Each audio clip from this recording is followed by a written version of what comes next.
ഇപ്പോൾ കേരളത്തിൽ മാത്രമല്ല, കേരളത്തിന് പുറത്തും മിക്ക പ്രത്യേകിച്ച് മഹാനഗരങ്ങളിലൊക്കെ തന്നെ പ്രവർത്തിക്കുന്ന പല ഹോട്ടലുകളിലും ഉച്ചഭക്ഷണം ഉണ്ടാക്കാൻ കഴിയുന്നില്ല എന്നാണ് നമുക്ക് ലഭിക്കുന്ന വിവരം. ഇപ്പോൾ ചെന്നൈയിൽ നിന്ന് ചെട്ട്പേട്ടിൽ നിന്ന് മനീഷ് മൂർത്തി കൂടി തത്സമയം ചേരുന്നു. Manish, good morning. യഥാർത്ഥത്തിൽ മനീഷിന് ഇന്ന് പ്രഭാത ഭക്ഷണം കിട്ടുമോ എന്ന് എനിക്ക് സംശയമുണ്ട്. എന്തായാലും വിവരം എന്താണ്, പറയൂ.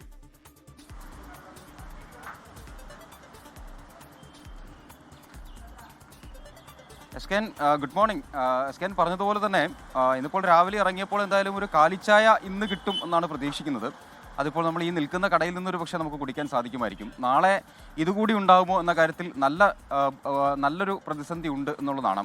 കാരണം ഇന്നിപ്പോൾ ഇവിടെ ഉള്ളത്, നമ്മളുള്ളത് ചെട്ട്പേട്ട് എന്ന് പറയുന്ന സ്ഥലത്താണ്. ഇവിടെയുള്ളൊരു മലയാളി ചായക്കടയിലാണ് ഉള്ളത്.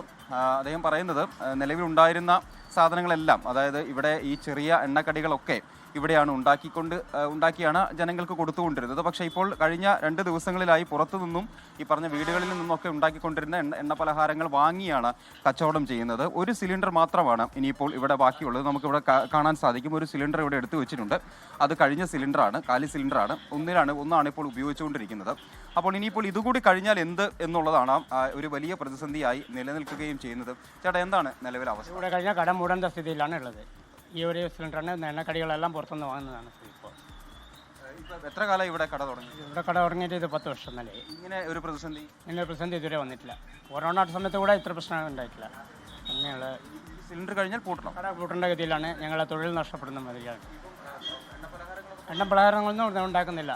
അത്യാവശ്യം താമസം മാത്രം പുറത്തുനിന്ന് കിട്ടുന്ന അവരും പൂട്ടുന്ന ഗതിയിലാണുള്ളത്. അങ്ങനെയാണുള്ളത്. അപ്പോൾ ഇതാണ്, എണ്ണക്കടികളൊന്നും തന്നെ ഉണ്ടാക്കാൻ പറ്റുന്നില്ല. അതൊരു വലിയ പ്രതിസന്ധിയാണ്. മാത്രമല്ല ഇപ്പോൾ ലഭിക്കുന്ന വിവരങ്ങളനുസരിച്ചാണെങ്കിൽ ഹോട്ടലുകളിലെല്ലാം തന്നെ മെനു ഭീകരമായി ചുരുക്കിയിട്ടുണ്ട്. അത് പല ഹോട്ടലുകളും, പ്രധാനപ്പെട്ട ഹോട്ടലുകൾ A2B ഉൾപ്പെടെയുള്ള സംഗീത അതുപോലുള്ള വലിയ ഹോട്ടലുകളിലെല്ലാം തന്നെ ഈ പറഞ്ഞ രീതിയിലുള്ള മെനു നല്ല രീതിയിൽ ചുരുക്കിയിട്ടുണ്ട്.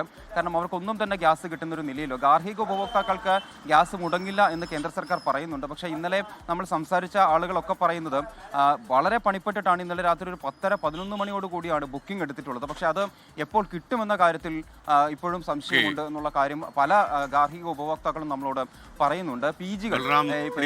ചെന്നൈയിലെ ചെട്ട്പേട്ടിൽ നിന്ന് നമുക്കൊപ്പം ചേർന്നത്. ലോകത്തെവിടെയായാലും ഏത് സമയത്തും 24 വാർത്തകളും ഓഗ്മെന്റഡ് റിയാലിറ്റി പാക്കേജുകളും എക്സ്പ്ലെയിനറുകളും വിശദമായി കാണാൻ ഞങ്ങളുടെ യൂട്യൂബ് ചാനൽ നിങ്ങൾക്ക് സബ്സ്ക്രൈബ് ചെയ്യാം.